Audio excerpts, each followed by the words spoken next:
আমায় ছিঁড়ে খাও হে শকুন। এই কবিতা শহীদ শরীফ উসমান হাদি নিজেই আবৃত্তি করেছিল।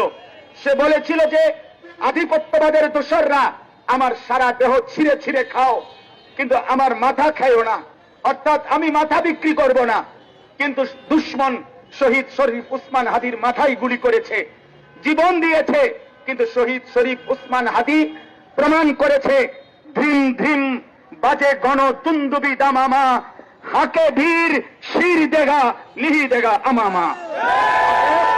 আজকে ইনশাআল্লাহ এই জমিনে আমরাও আল্লাহর কসম করে বলি, 18 কোটি জনগণের পবিত্র শিরায় 1 ফোঁটা রক্ত থাকতে আমার মাতৃভূমির 1 ইঞ্চি জমিন ভারতের বেঈমান তোরা নিতে পারবি না।